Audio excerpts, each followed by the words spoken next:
Good morning. So last day, right?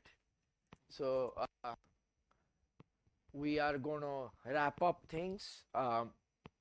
What I want to do today is we're going to revisit a little bit about the anisotropy, because when I covered the vertical versus horizontal modulus, because there are so much things, I kind of rushed it. So I wanted to go back a little bit and explain to you what anisotropy is. Then what I wanted to do is, if you look at the original program, today was a lot more about railroads and stuff. And what I decided is to merge railroads in general with some other transportation geotechnics research. So now we've covered essentially the most important fundamentals, right? So now I want to show you some challenges that are there and some of the work that we have been doing in my group and stuff. So we'll go over some research overview essentially, and we will also do a demo of this software called Geotrack. That it's a story. It was developed long back, but then the source code was kind of lost. So back in 2015, we kind of redeveloped it in my group. Based on the same principle, exactly same principle, but we kind of rewrote the coding and we developed a MATLAB based GUI. I'm going to demo that for you. I cannot share it because it is actually somebody else's intellectual property. So I'm actually not allowed to share it. I'm allowed to use it in my group, but I cannot share it with you all. At the very end, I have a Menti link on some course feedback and stuff. I know that the official feedback that's going to happen based on the paper, but I do some stuff on myself. So we'll do that. We'll kind of wrap up and everything. And on the tutorial today, we're going to do this thing has been pushed from day to day because of other things and stuff. So we will talk some of that today. Okay. So before so the very first thing is we're going to talk about anisotropy and stress path testing. Okay, and I want to illustrate what the stress path was. I skipped over this very quickly, and I just want to highlight what it is, the underlying principles. So let's revisit what we were talking about. If you are talking about an aggregate layer, and this anisotropy is in regards to aggregates primarily, what happens is when you have aggregates and when you compact the aggregates, a kind of a preferential orientation, if you think about it, they kind of each other. And when you do that, then the load that gets applied, because it actually dissipates at certain angles and stuff. And as we know, Hooke's law and stuff, we have epsilon 2 directions and epsilon 3 directions and everything. If you do Cartesian coordinates, x, y, and z stuff. So what will happen is that your modulus in a generic formulation, you assume that it is the same in all three directions, and your Poisson's ratio also gets assumed to be in this same in all three directions, and that's the property that we call is isotropic, right? But what I introduced is that because aggregates orient like that, and then still if we look at a certain plane, it is still axisymmetric around the horizontal plane basically. So it's similar on the horizontal plane, but if you compare vertical and horizontal, it's going to be different. And that is the reason we use the word called cross anisotropy.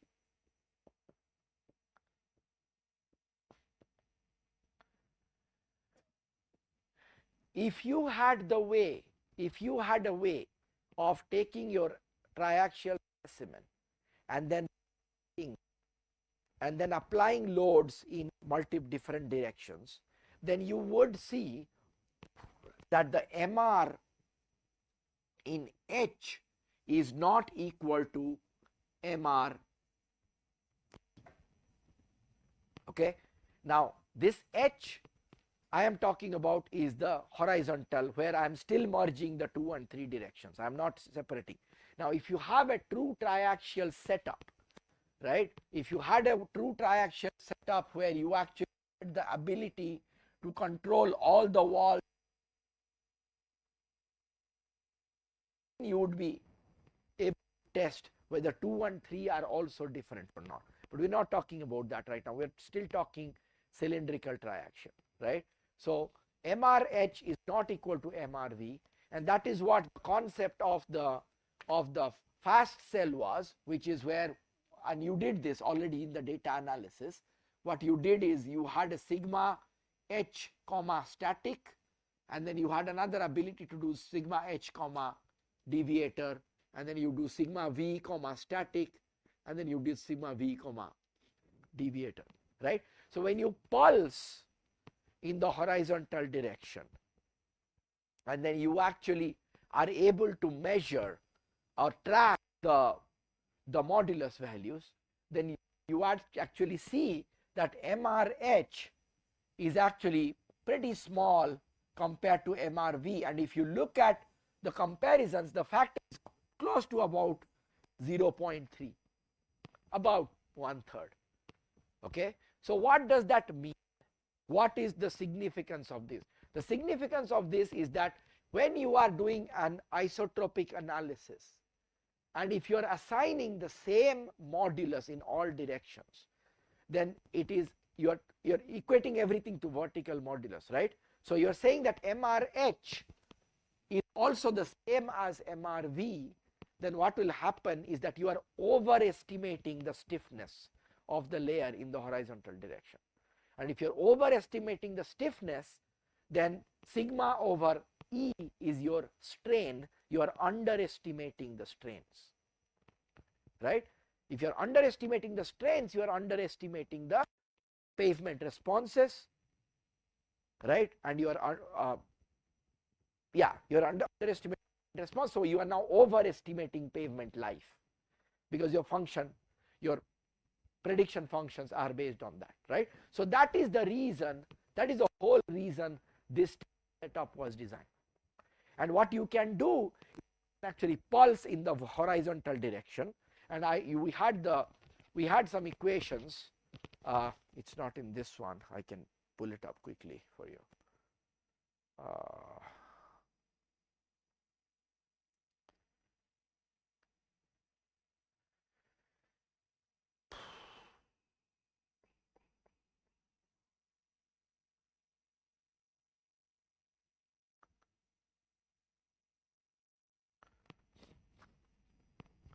This is the setup, this is the thing, and now you are talking about when you are pulsing, horizontal pulsing, when sigma 1 d is equal to 0, or sigma vertical d is equal to 0, then your epsilon 1 you can determine, and epsilon 3 you can determine, and MRH, because you are determining, look here, when horizontal pulsing you are determining MRH, in the vertical pulsing you are determining MRV.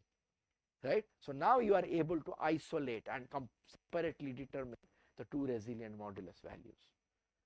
Is this a very common test method? Absolutely not. I mean, there is probably, maximum, if you take the entire world, maybe 4 or 5 test equipment that can take care of something like that. But that's basically where the science should be going in terms of characterization, in terms of anisotropy and stuff. And the GT-PAVE, that was written by Professor Errol Tutumler when he was a PhD student, that actually has the ability. Well, you played with ILI-PAVE already, right? So GT-PAVE, which again I don't have the current version, I can't share. The point is, there, instead of just assigning K and N values in the vertical direction, you also have the ability to assign K and N in the horizontal direction as well. So it does independent calculation of MR in the horizontal and vertical directions. Okay, so this is what I showed you about the Uzan and stuff, how you fitted it, and this is what I was trying to say is MRH. There was a paper where what they were able to do is they were able to use this modular ratio as or modulus ratio as an indicator of material quality. They were able to say that, okay, for a good material, they should be close to each other. For a bad material, it should be very, very different because it's not aligning and stuff. That's what this Fred Berggraf award is and stuff. Okay. We talked about some of these. I want to also focus a little bit on, not this one. Where is the other one? This one.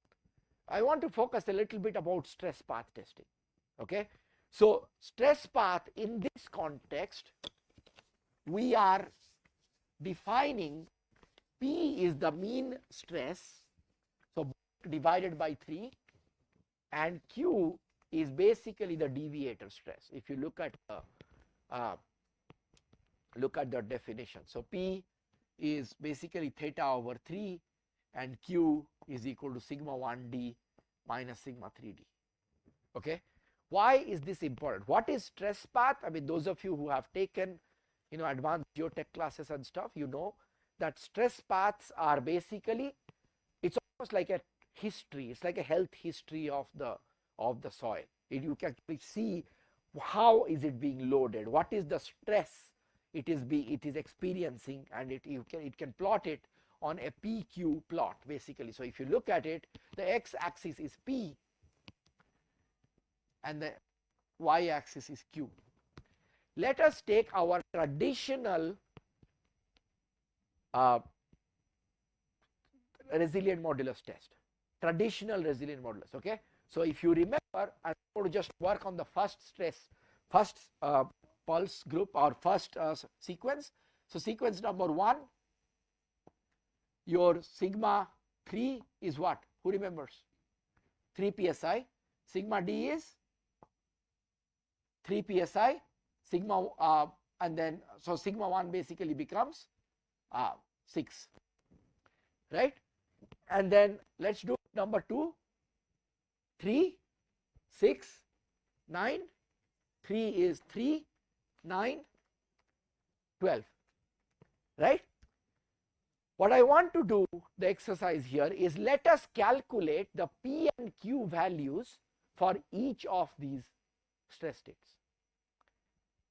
Okay, so let's go through this. So what I said is P is theta over 3. So let's do theta here.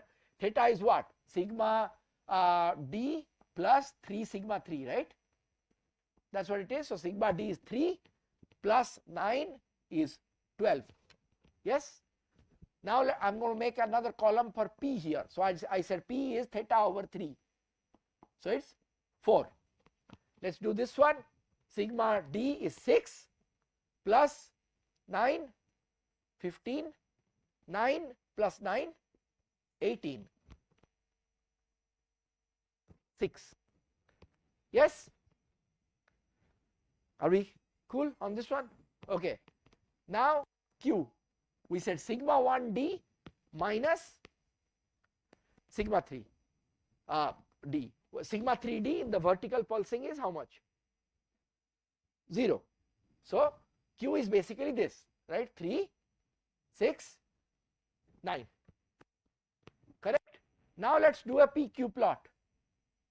P, Q. The first plot is 4, 3. 4, 3. Second plot is 5, 6. So 5 somewhere here, 6, here. Right? Let's find the slope for this line. What is it? 6 minus 3 divided by, what is it? 3. Correct? Now let's go to the next stress state. What is this? P comma Q is 6, 9. So it's 6, 9 somewhere here. Okay? So what is the slope here, between here and here? 9 minus 6 divided by 6 minus 5 is 3. So your traditional triaxial or resilient modulus testing, on a PQ plot, your test slope is 3:1. Okay? That is how, what you are subjecting it when it is vertically on top of you, and you are actually just pulsing. In the advanced triaxial testing, what we are saying is that it is not always vertically on top of you. So you should not be pulsing just vertically. So your stress path slope should not be 3 all the time. Okay, so that is the whole concept of this variable confining pressure and stuff, and you can actually go somewhere here. You can have static failure is over here, so you can change 3:1 all the way to, if you do horizontal pulsing only, okay, then it becomes like a minus 1.5 kind of a slope. Okay, so what is horizontal? Horizontal pulsing is the extreme case, right? This is one case. This is completely another case when the stress path has completely rotated. But as you know, in these plots over here, here you see that it gradually rotates, right? If you do that, it basically gradually rotates as the soil moves. So the whole idea about this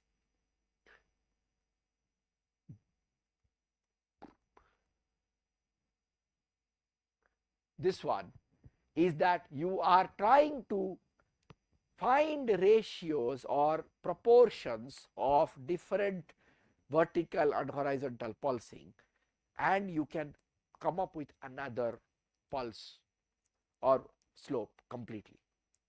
Does that make sense?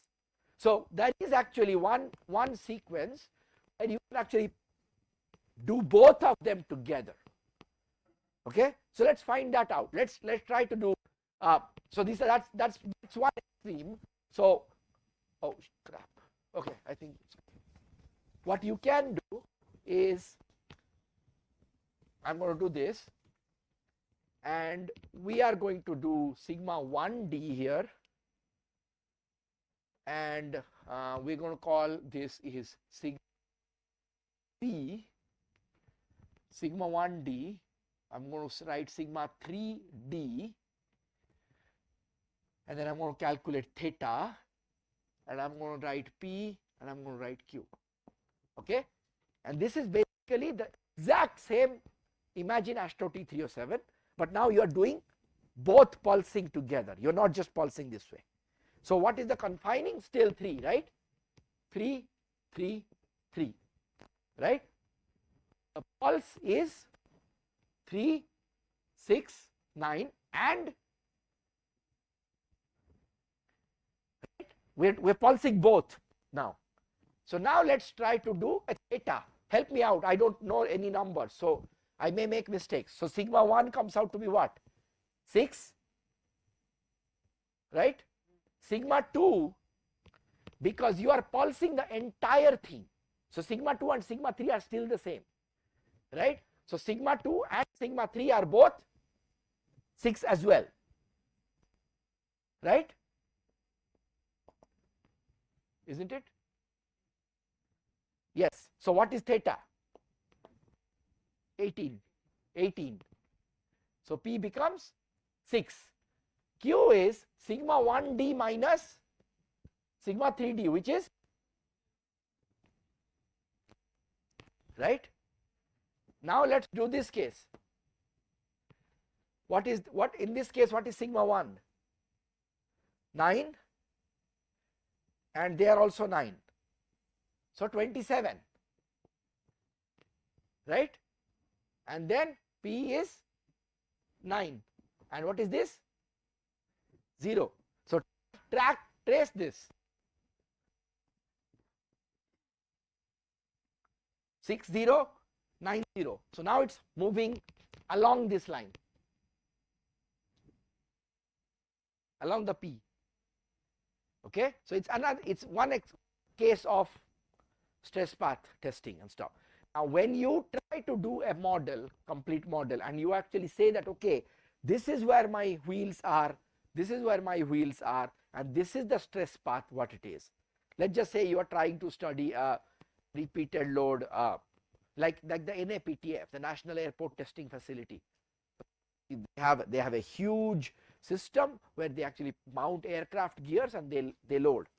right? So you actually install pressure sensors and stuff, and you measure that, okay, this is what I am seeing for my aggregate in terms of sensors. So now you calculate P and Q really, and then you actually go to this advanced triaxial and you actually program it so that it actually does the exact same repetition. Then you can have a better simulation of what is happening in the field. Does that make sense? So that is what this whole stress path related thing is. You have independent control and you can do whatever you want to. You basically, you're simulating. You are not always saying that I am on top, I'm only plotting, I'm only pushing vertically. That's essentially the whole thing. Okay, all right. So that's one I wanted to cover.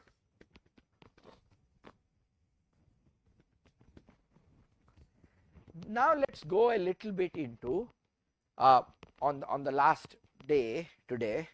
Let's go a little bit into railroad tracks. Okay, so what I have is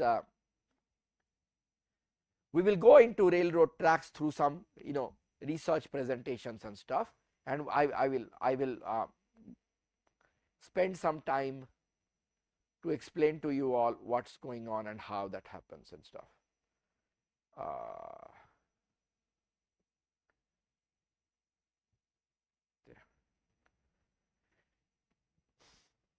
Okay, so this is kind of our it was kind of some work in my group with some focus on railroads, some focus on transportation geotechnics primary. So we'll go through that. There is some overview of pictures of my group, some work that we do. I'm going to skip all of this. We do a lot of finite element modeling, dynamic stress propagation. Okay, maybe you should see some of this. So I have been talking about lightweight deflectometer. So this is some instrumentation stuff. This is lightweight deflectometer. If you see that, that's what this is. It's a single sensor in there. There is a load cell, and you can actually drop it, and you can actually measure deflection.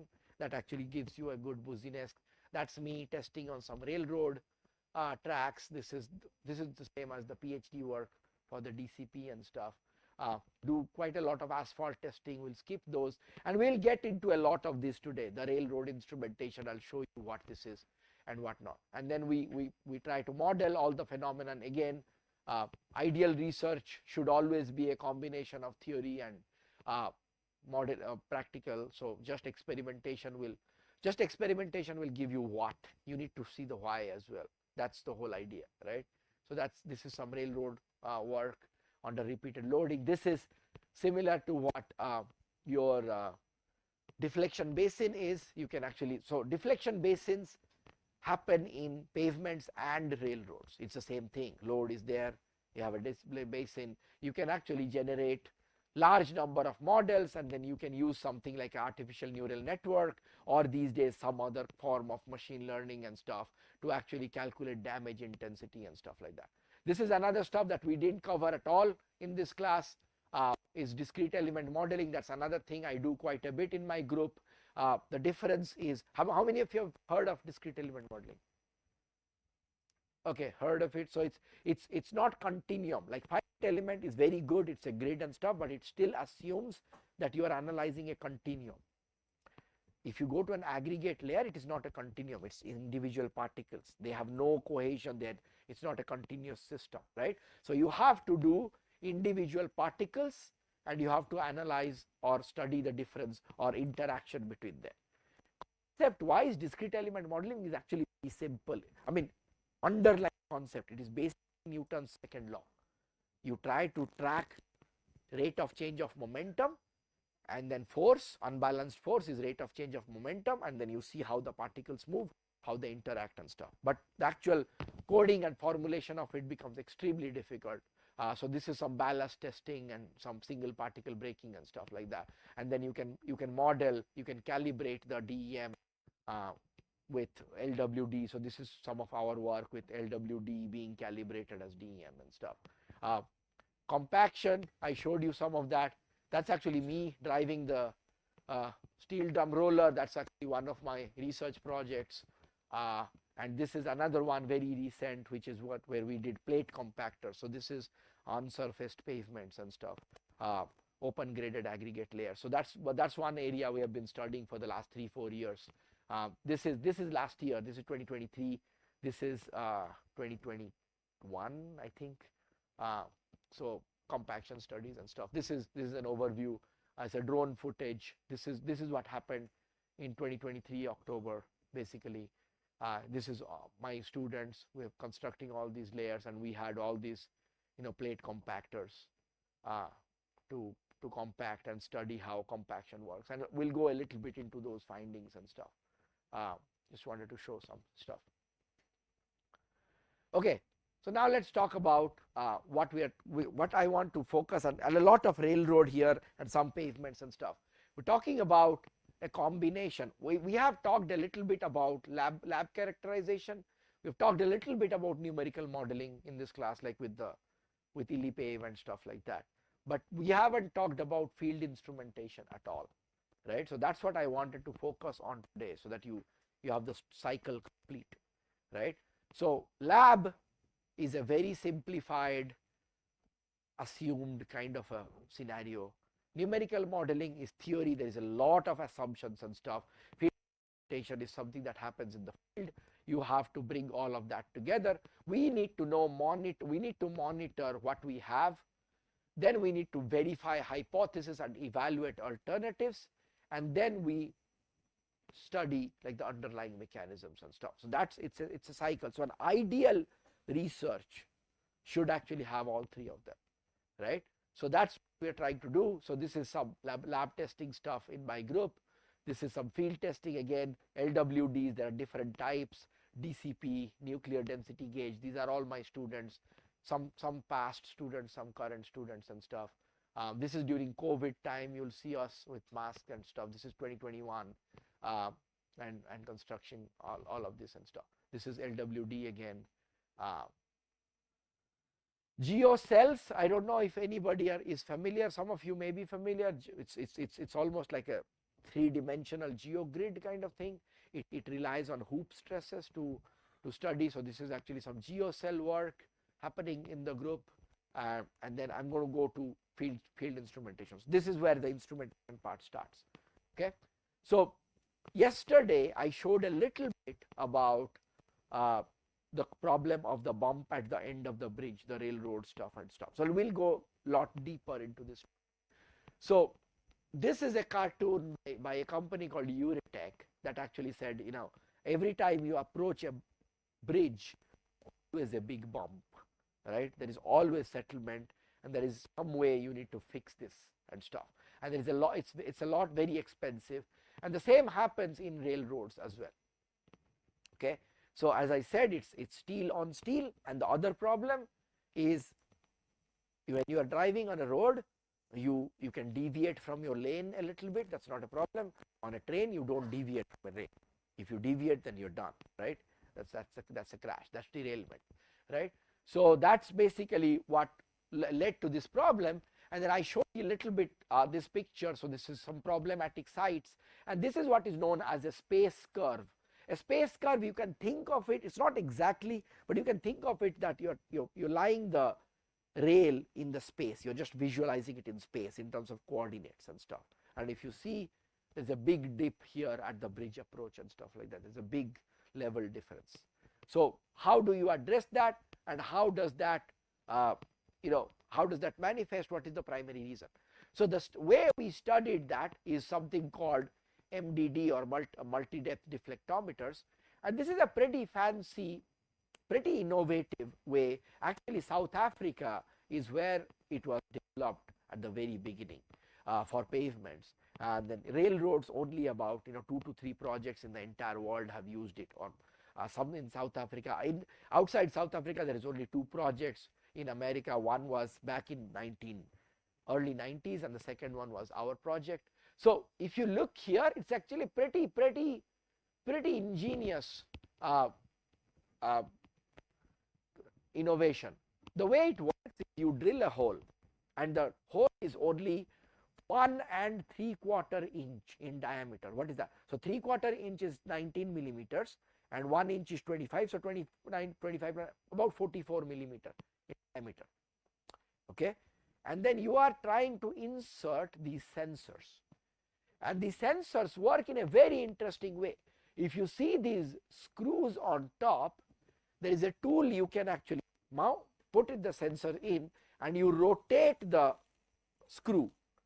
When you rotate the screw, there is actually a rubber washer with some little balls that are built into it that is actually in there. And when the screw tightens, the rubber washer compresses, and in return it expands in the radial direction. When it expands, it grabs on to the side of the hole. And that's what mounting of the sensor is. Okay. So it's a very, very complex design, and we had to make all the sensors from scratch, and then we did this. This was the instrumentation stuff. This is all the parts, by the way. These were all individual, Autodesk models that were built in the lab, and then our machine shop built the entire sensor from scratch.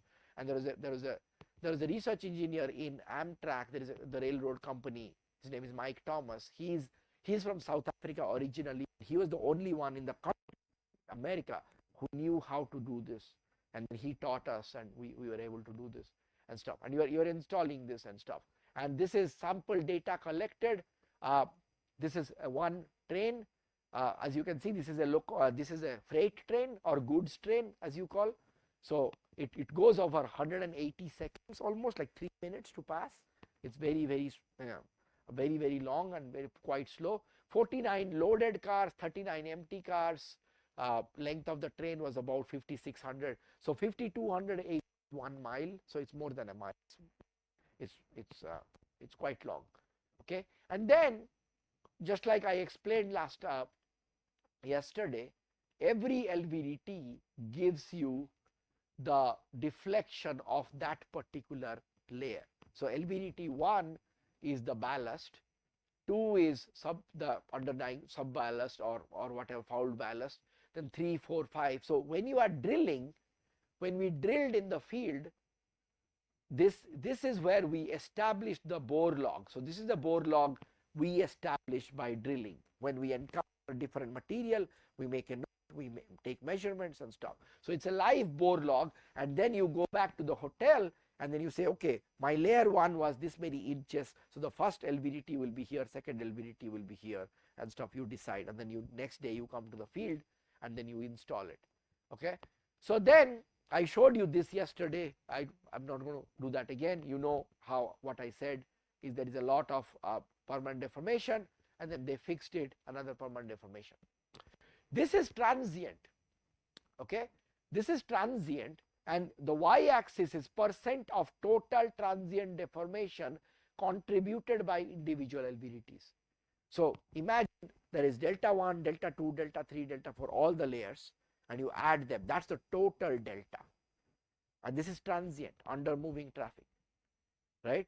And then you are saying, out of that, how much is one LVDT contributing, which is the railroad ballast, the top layer. You can see it can go as high as 90%, 95%. So what that means is all the transient deformation you are seeing in your railroad track, a lot of it, mostly at the bridge approach, is coming from the ballast. So you have to somehow fix the ballast. Why not the subgrade? Because these tracks have been in operation for hundreds of years. Like 100, 150 years is not uncommon at all. And when you have loading for so long and stuff, pretty much all the subgrade has kind of been compacted pretty well and stuff. Unless you have really bad moisture changes or something, you would not have that. So that's basically one of the findings, is that okay, the ballast, so bump at so the project was about how to study or how to identify where is this bump coming from. If you only measure the bump, if you only measure rutting, folks, right, in a pavement, rutting is the surface manifestation. Is that from the asphalt? Is that from the base? Is that from the subbase? Is that from the subgrade? How do you know that? Right? So that have been applications of MDDs in pavements as well. You know, it all started in South Africa, but Texas A&M have actually done quite a lot of MDDs work and everything, and the California Research Center as well. So then we said, this is there is a remedial measure. This is again pure railroad introduction to you, right? It's called stone blowing. Okay, what is stone blowing? If you look at the track, this is the rail, and these are cross ties or sleepers, whatever you want to call it. And then you have ballast. Actually, the ballast goes in here as well. It's called crib ballast. But of course, the load, it doesn't play a role in vertical load transmission unless you assume shear or something. Vertical load is mostly through this and stuff, right? When rail, when loading happens and stuff, a lot of times what would happen is the ballast from underneath a tie will somehow get displaced. So this tie would kind of be hanging like that. So the ballast effectively will be here, but this tie of hanging. Why does it hang? Why does it not go down with the ballast? Say it again. It's connected to the rail, right? It's hanging from the rail.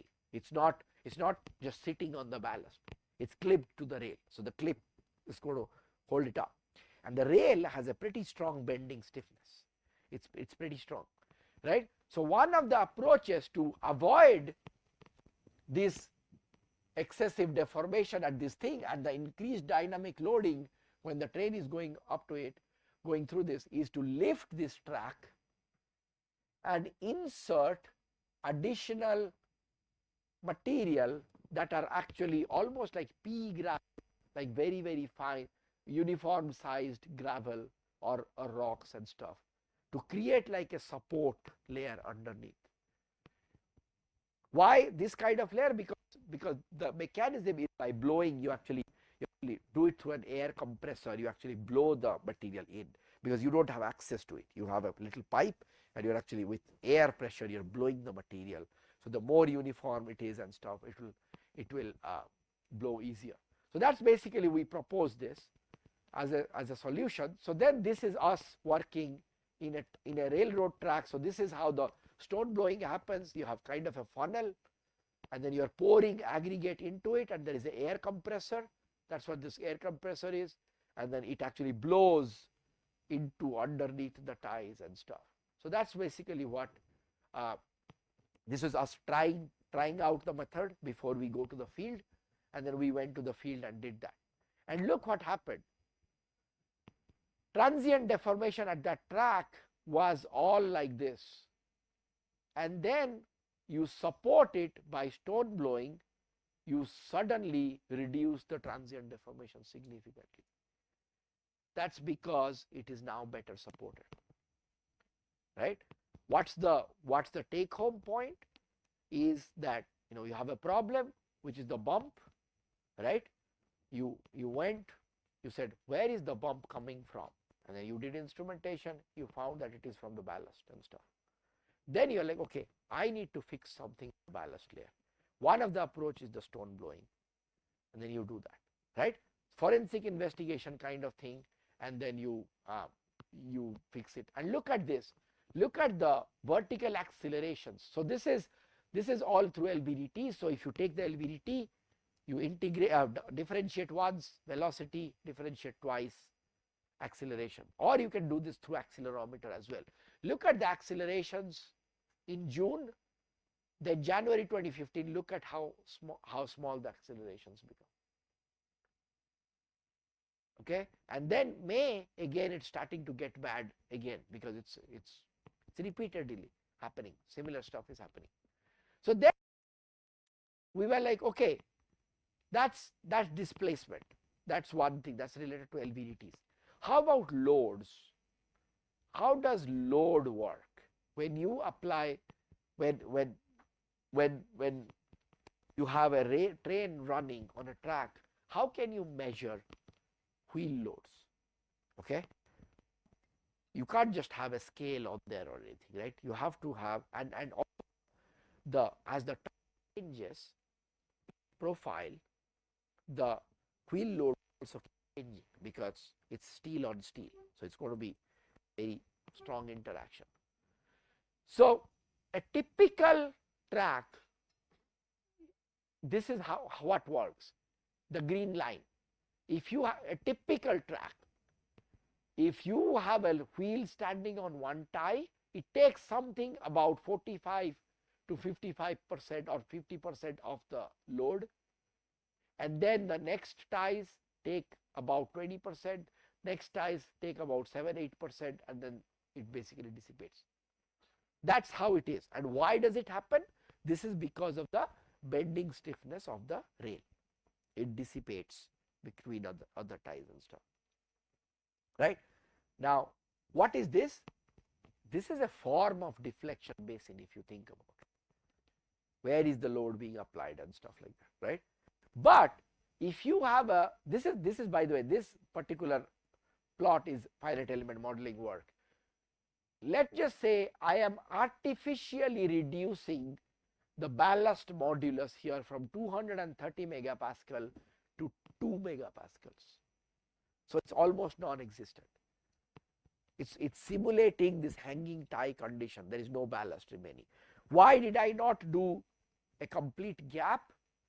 Those of you who have worked in finite element modeling, you will know if you create a gap and if there is deformation happening and two areas with mesh interact with each other, there is huge convergence issues. It's a numerical nightmare to address those. So this is a 2 megapascal line. Look what happens, because these two ties are not supported from underneath, they are not carrying any load. So the load now gets distributed differently to the ties. When this happens, right, in a railroad track, there is no cracking, right? You don't see, like a pavement, you don't see a crack or something. The track is there. Stiff stuff have changed, and then you need to also remember the track, the danger or the loss associated with the track is significantly higher than a pavement, because we are talking about loss of life immediately, like derailment and stuff like that, right? So this is basically something like this happens. It goes undetected, load distribution changes, it happens more, then there is a section that is not supported, and then you have derailment, right? So how do you track something like this? Okay, so this is where this is one of the most fun projects I have done in my entire life, and it started about I kind of focused on it 100% about 6 years ago, and it's still been going. One PhD student has completely finished his PhDs. The second one is almost about to finish on this, and I'm going to show you why. It is this simple, folks. Simply supported beam, point load. How does the shear force diagram look? This,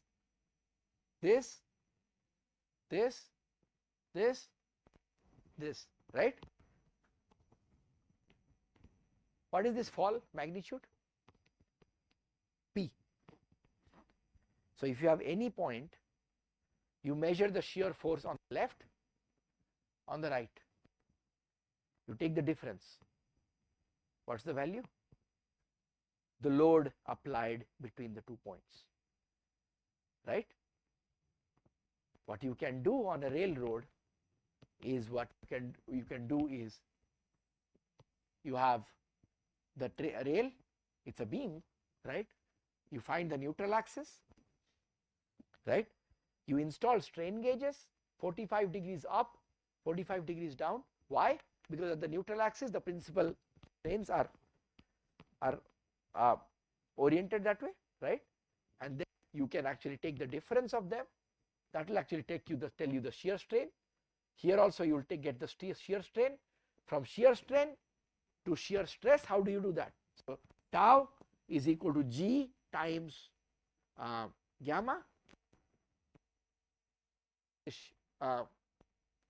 shear modulus times shear strain, and shear force to tau. Remembers the equation. Shear force to tau.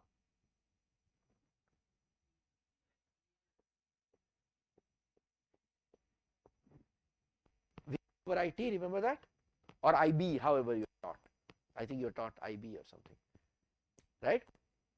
So the idea is, if you are able to measure shear principal strain, calculate the shear strain, shear modulus is constant, then if you multiply, because the real properties are constant, then you know the shear force at any point.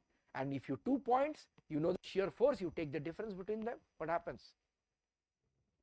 You know the load. That's your load cell, right? Just install it on the train, on the rail, and then you know as the train is going, you get your wheel loads, right? Fundamental second semester mechanics of solids application, right? And then this is what this is, VQ over IT, and then this is on two sides. That's different because you're trying to take care of some out of plane bending and stuff. We're not going to go into that, but that's basically the whole concept.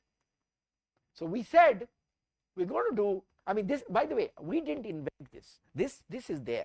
Railroads measure wheel loads using this. It's not our invention. What we did is we actually extended it to something. We said, now let us say I am doing this exact measurement across a tie, because the tie now has a R, right? So at the tie, this difference is not going to be P, it's going to be P minus R, right? That's the difference, that's the resultant in there. And right next to it, I'll have another sensor right next to it where the load is going, that's going to give me P,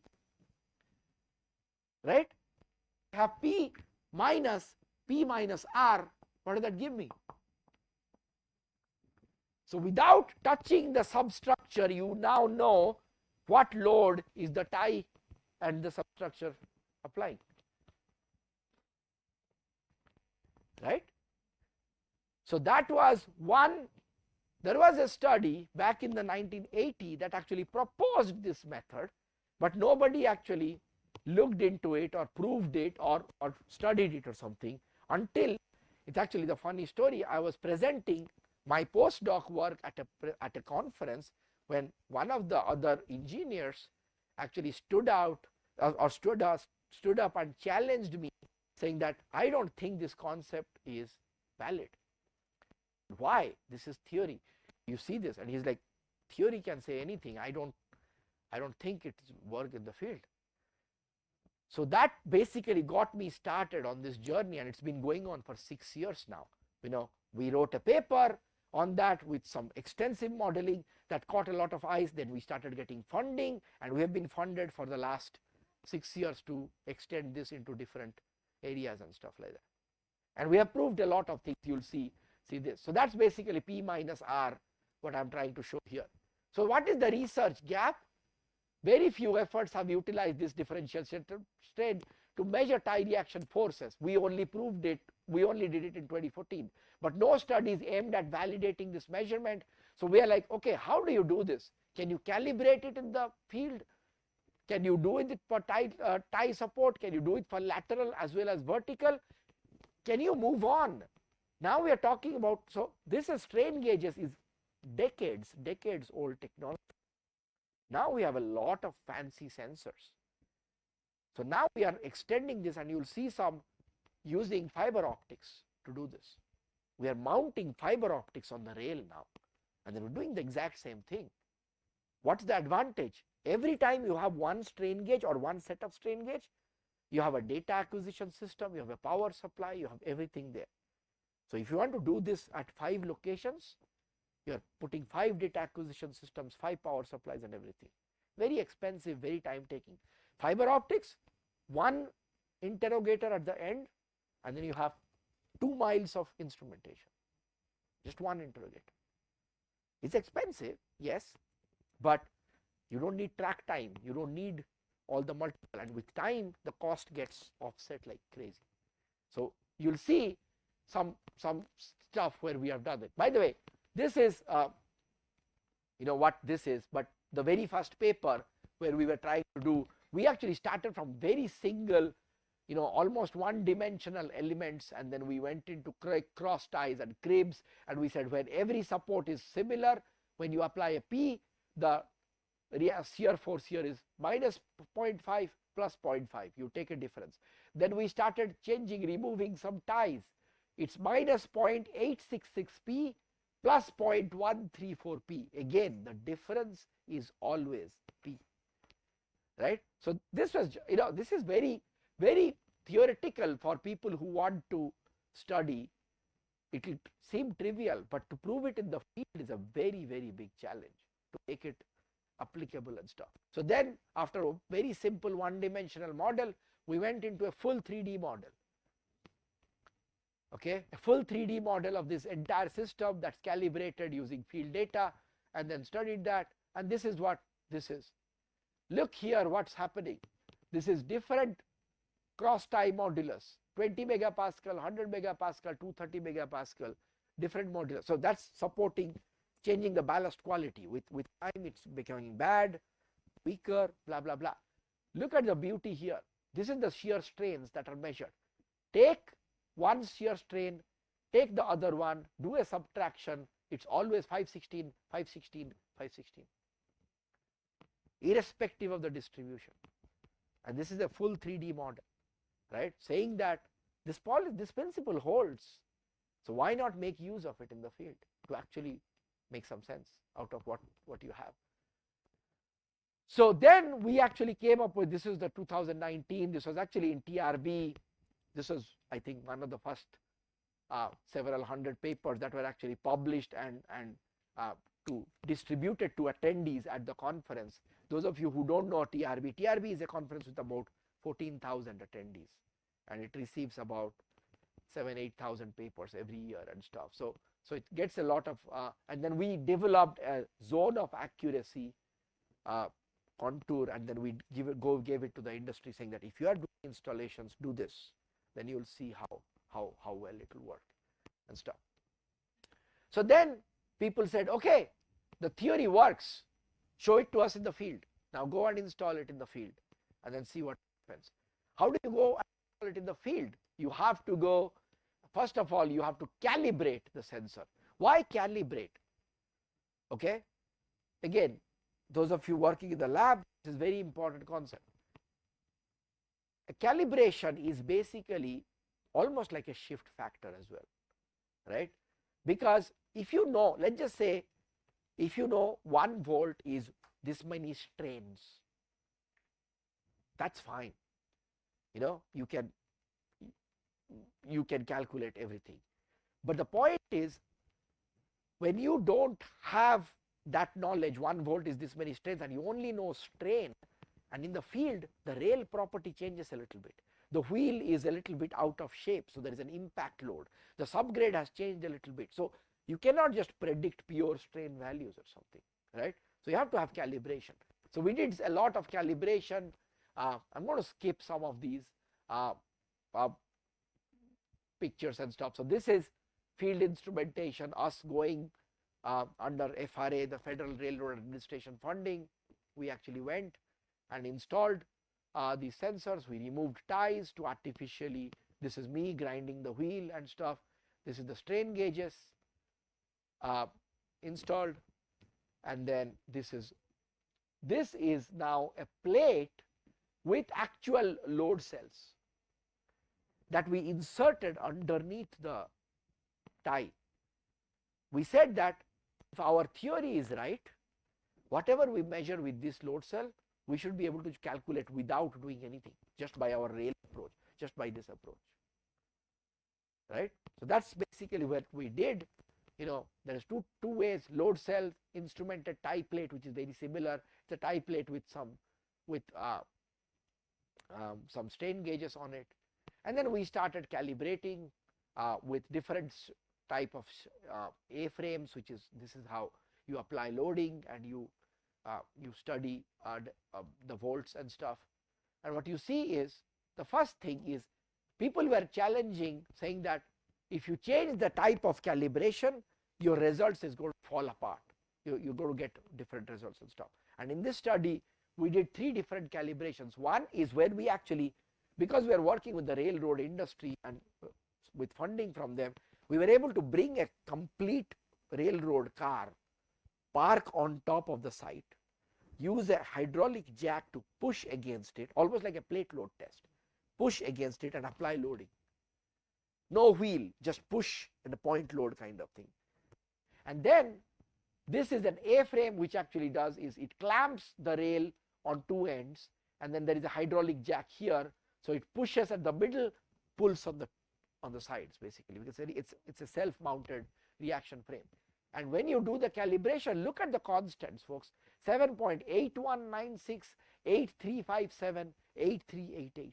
I think for any person with a sane mind will say that they're identical. And this, because this is field data, this is not numerical result or anything, this is real field data. When you have double decimal accuracy in the field, I think that's more than you can expect. So this is, you can prove.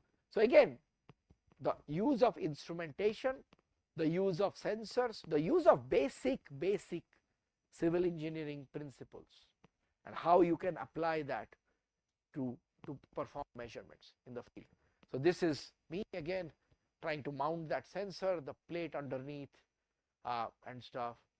So yeah, I mean, any day I enjoy working in the field a lot more than I enjoy working on a computer. Then we were able to say that, okay, we applied 100% load. How much of it is going by the tie reaction from the load cells, and how much of it is in the our sensor? So we are actually, we measured 42% and 37%. So what that means is it's not an exact match when you do that, when you, our theory versus the load cell. What is the reason? Honestly, nobody knows, right? But in the field, if you are anywhere within 10% of something, it's usually good. But this is one site. The other site, when we did, we actually got exact match. This is load cell to tie circuit. This is the instrumented tie plate to tie circuit. And here you see is 55%, both of them. Here it is about 4% difference and stuff. Why? We don't know. That's what the exact data is. So this is what we were trying to show to them, saying that this is how the data compares. This is how the actual data looks. This is an animation. You'll see when a train goes, you get all these different signatures with under one pass, and then you have to analyze this data to come up with the comparisons and stuff like that. Okay, this is another stuff. Now we are saying that, okay, this is strain gauge, it's all good, all good. Now we're talking about modern sensors. Now we're talking about optical fibers. Okay, and what we can do is, let me actually switch presentations because I have more details on another one.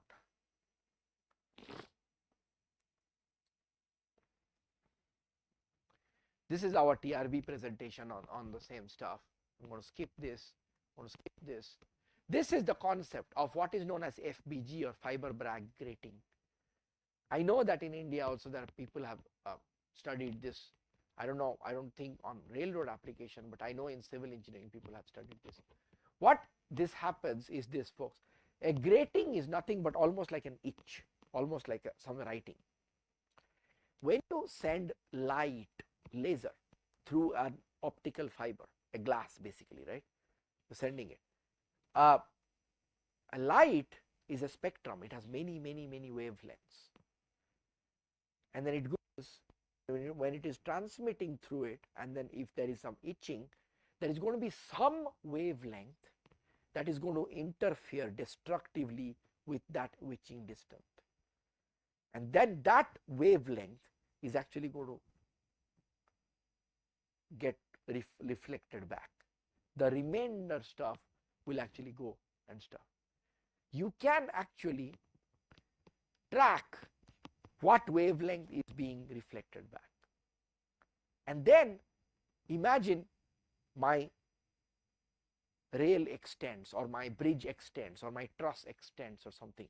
Then the fiber along with it also extends, and the grating spacing changes now. So what wavelength is bouncing back is now changing. So you just track that difference, and then you know exactly what your strain is. Right? That's basically the concept. And this is an animation, as you can. Wait, I thought it was supposed to, yeah. It's with time, yeah. So it will actually, the Bragg wavelength actually keeps shifting when you have negative strain and positive strain. And this is what happens when you have a train. You are monitoring multiple. Now we don't have independent monitoring, folks. We have just one interrogator, and then now you are sending across the entire fiber, and multiple fibers you're monitoring, right? So now you can change, you can track how much these Braggs are changing, and then you can say this is how my strains are. Okay, so this is, so it all started with that strain gauge, that presentation, that person standing up and saying that I don't like this, can you prove it and stuff, right? That led to about 5 years of funding, but about the 4th year I got this idea. I was reading something and I said, we do this exact pretty much similar thing, but now with fiber optics. And I wrote a proposal to FRA, they liked it, and we got this funding, and then now we are working on this. We're still in the middle of this project. Next year it's going to end. So then we built a laboratory system. This is when I had come to Oklahoma State and we didn't have a lab system, so, or lab setup for railroads.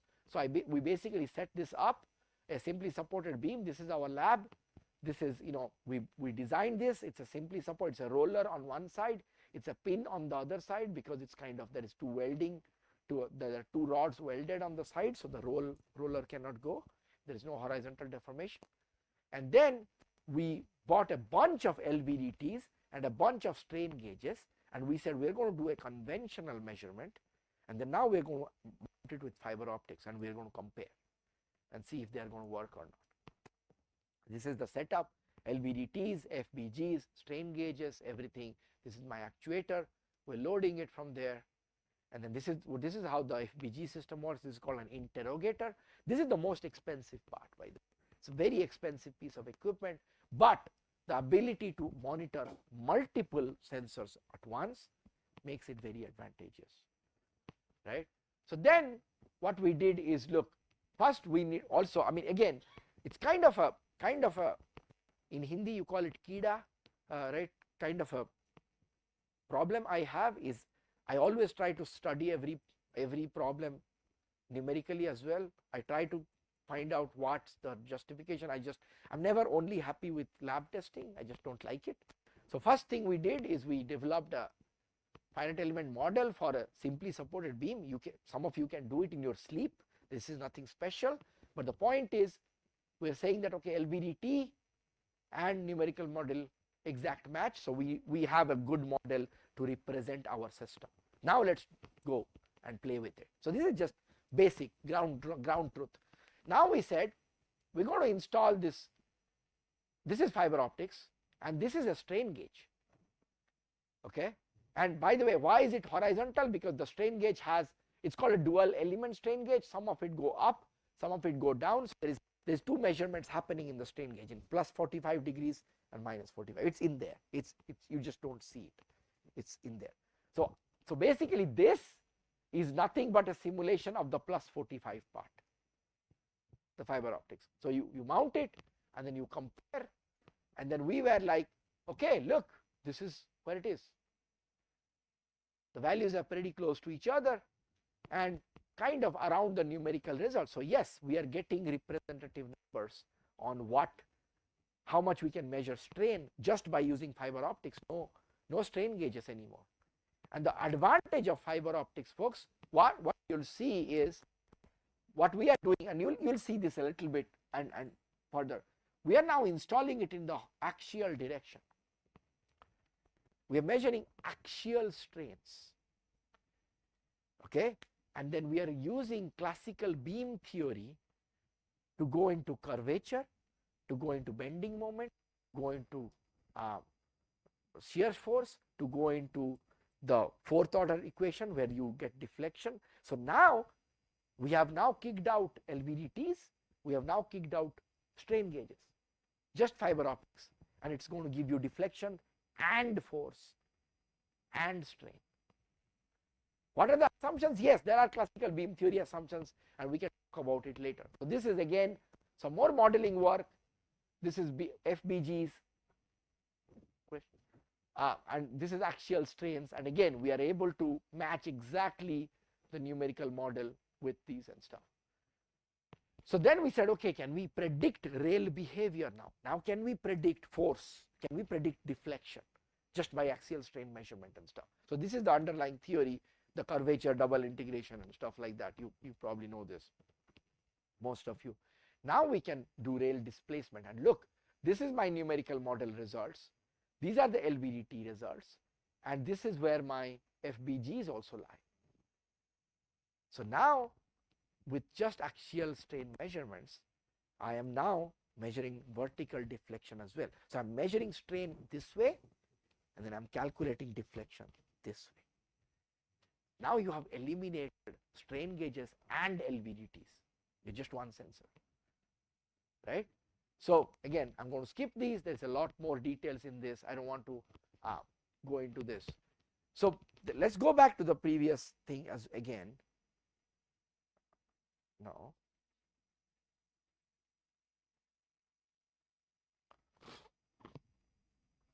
You saw this already.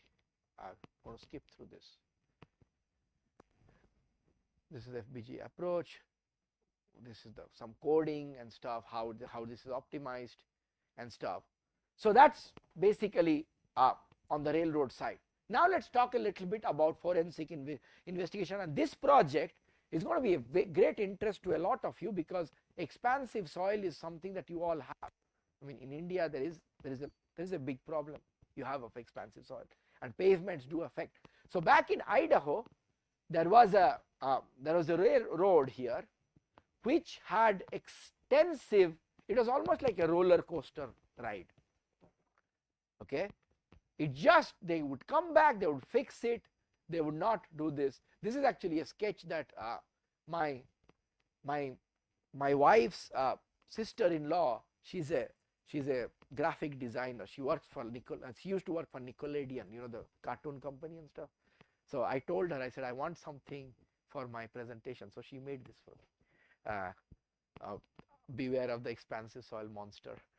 So this is basically, we were given a problem, and if you look at this stretch, they have reconstruction, rehabilitation, lime stabilization, impermeable geomembrane, lime stabilization again, another reconstruction, and they were having a lot of problem, lot of money.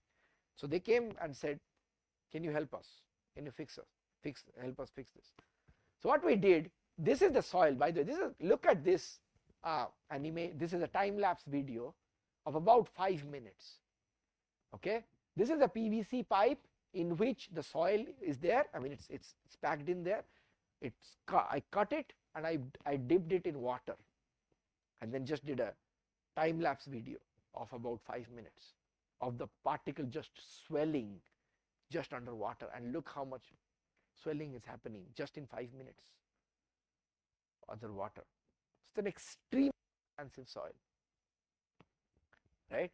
So what they said is, can you help us fix it? So we went, we drilled a lot of boreholes, and we did a bunch of testing. By the way, my a colleague of mine who is a true expert in expansive soil, his name is Bhaskar Chitturi. He's still at Boise State. He's actually from Kakinada, Andhra. He did a lot of these pure geotech tests, and I did all the pavements and all the modeling related stuff there and whatnot. And this is basically, if you look at it, liquid limits. Look at the liquid limits value. We're talking about almost 120 liquid limit, right? And the standard is about, if you go beyond 60, it's characterized as expansive soil, and we're talking 120, 140 and stuff like that. It's extremely expansive soil, right? And then we characterized first 10 boreholes, then we had 2 more boreholes. We did soluble sulfate content, because if there is sulfate you cannot do calcium based stabilization. So that's one thing.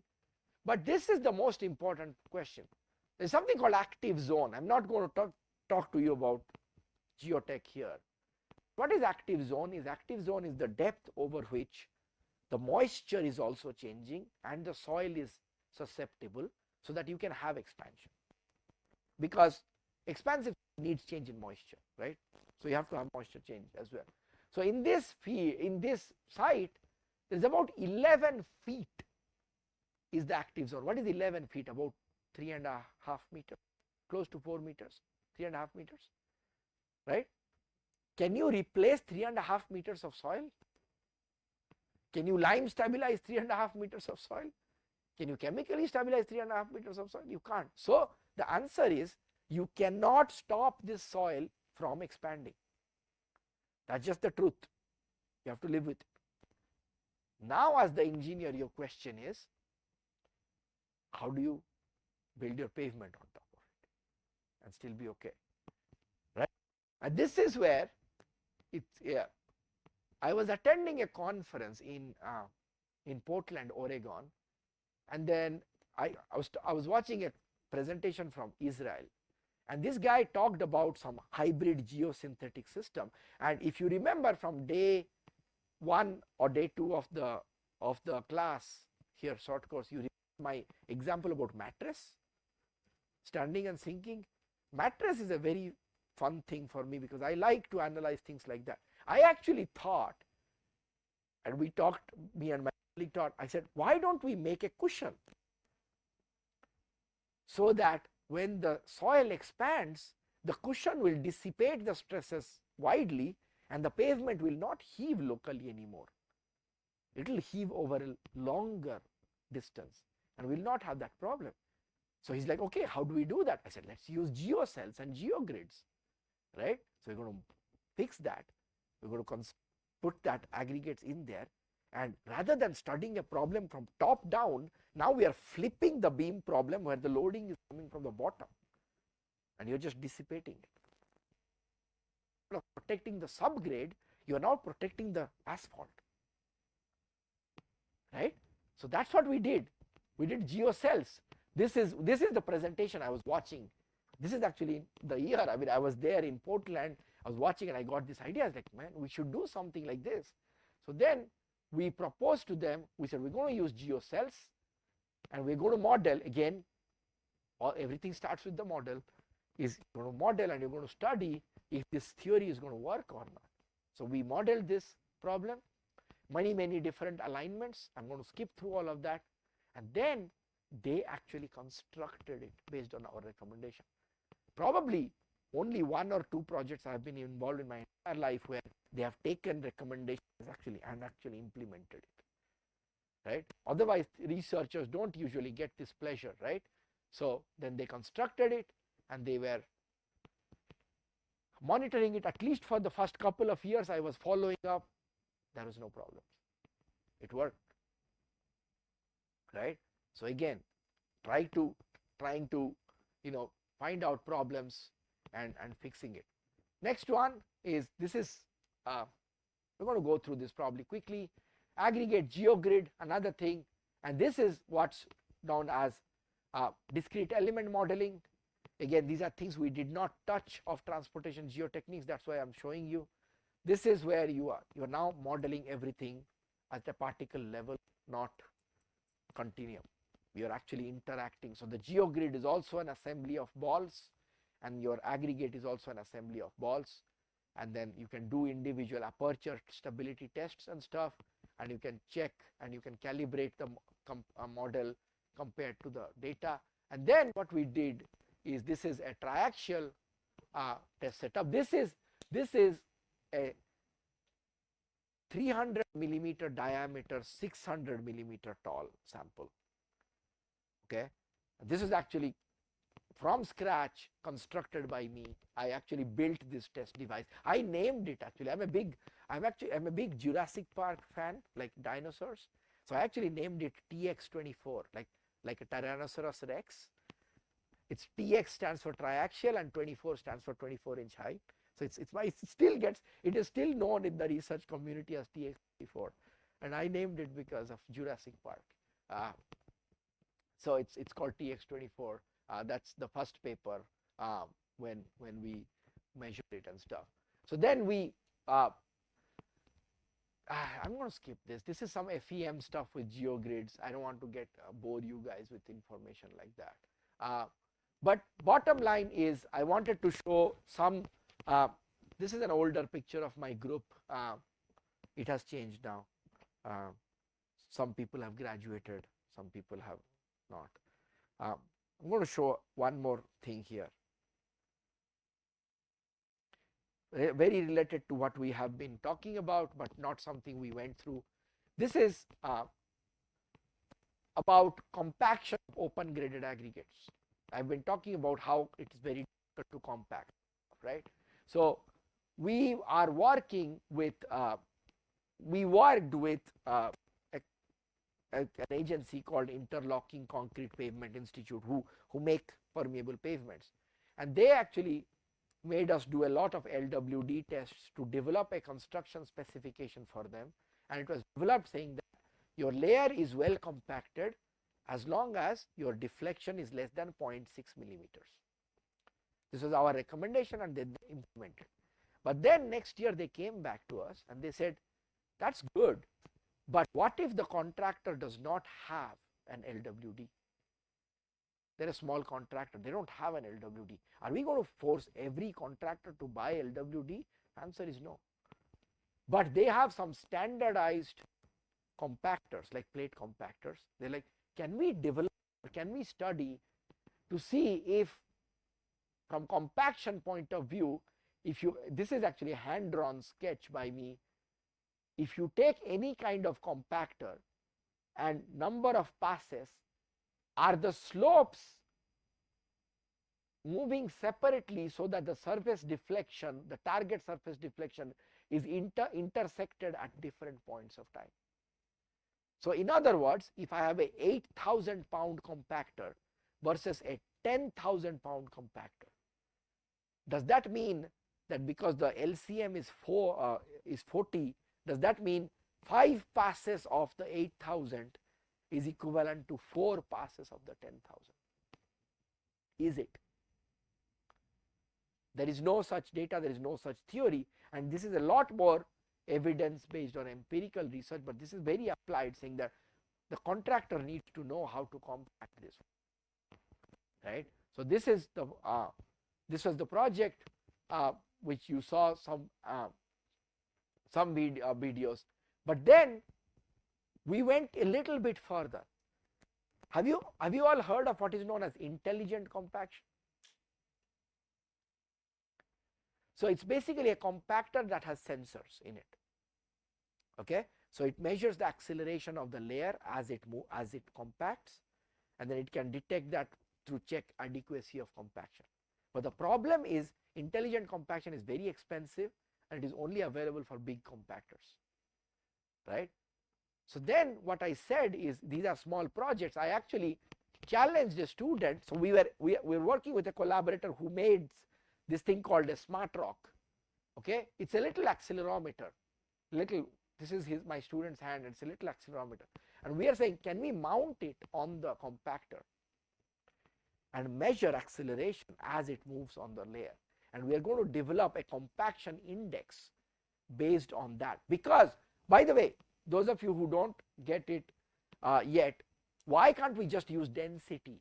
Because this is open graded material. There is no measurement of density. You can't measure it. It's just not possible. So you have to do something to study compaction. So I challenged this my student. I said, can we do this? So him in his on his dining table, showcasing the ability. Oh, what happened? Why is it not running?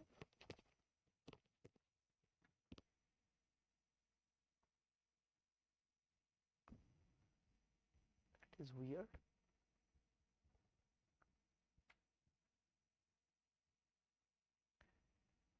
Oh, that's not good. I wanted to show this.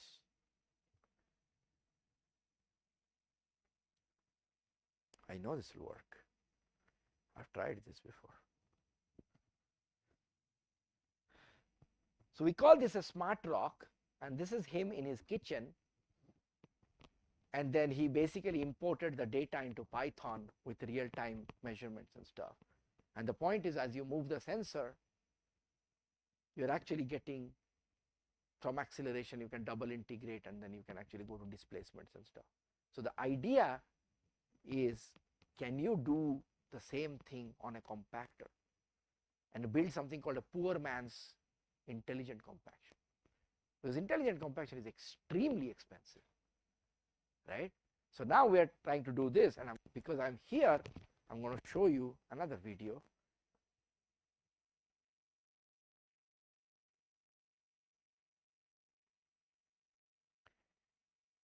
This is him and another student.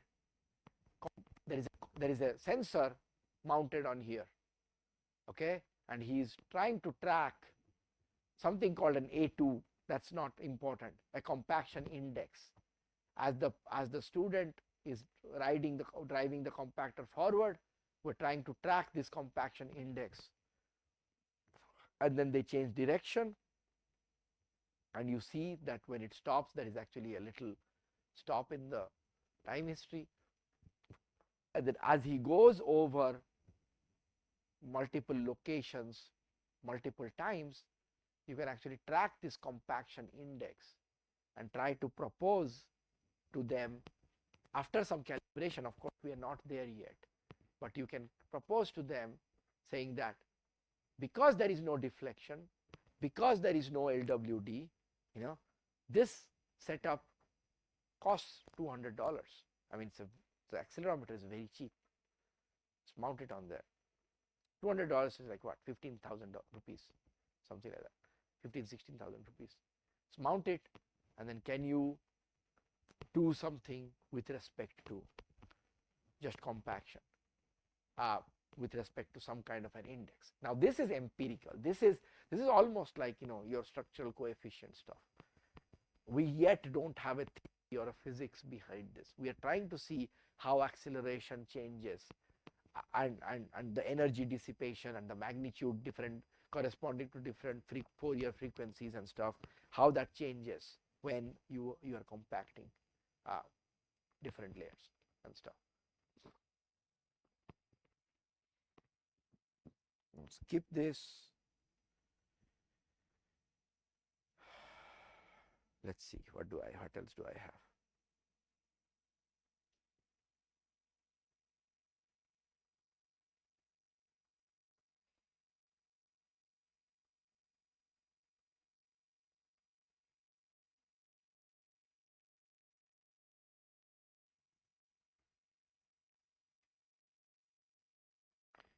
Yeah, so this is the project purpose, and then we started. This is what I was trying to say. There is 72 cells that constructed. So this is where pure applied research basically, and then we constructed with three different aggregate materials over with the subgrade, and then we constructed a dense graded construction platform, and for every cell we used different types of compactors to compact and then measure the response and stuff like that. So this is a company called Weber MT. They actually lent us the compactors for free, so we didn't have to pay for it. And then you'll see this is the location. This is behind my lab. This is what the cell location was. This is aggregate procurement. What's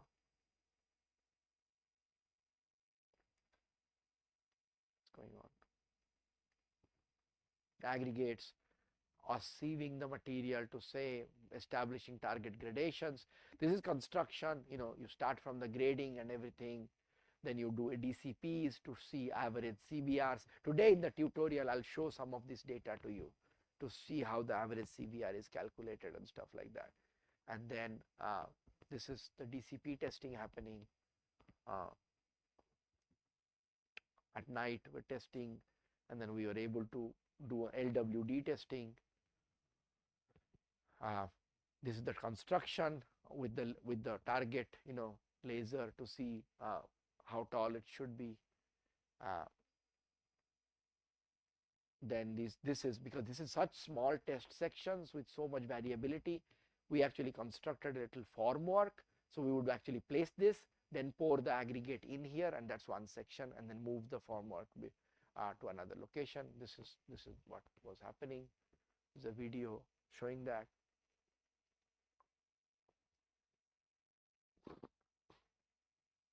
This is a drone video. I think I've shown you this. This is LWD stuff.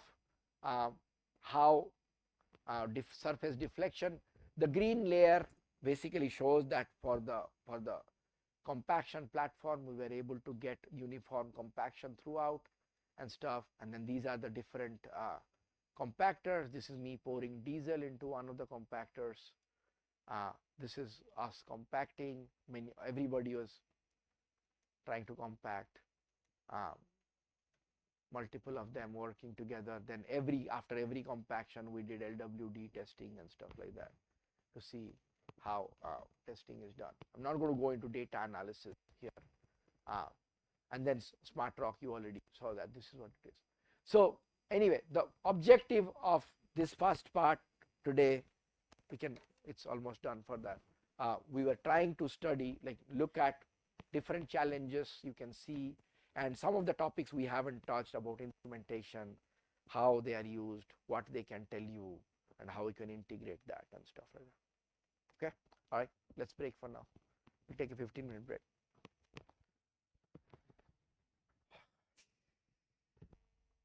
Okay, folks, as of now, I have covered pretty much everything that I thought of covering in this 5 days. Okay, we have another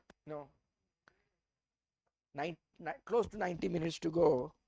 I have the GeoTrack to show you. I'll show that to you. It's not that's not a 90-minute thing. I can always try to find some other stuff, but I would rather have discussions or anything that you guys are, anybody is working on research that you are struggling with, or you want to discuss as a community here. We can just brainstorm together or something. So any volunteers, anybody who is doing something, there is a reason you all came to this class, except for Sahu sir asking you to join or something. I mean, that may be some reason for some people, right? Some of you I can see smiling. I think that was the reason. That's okay. But I'm sure there is other reasons as well, right? So anybody wants to volunteer?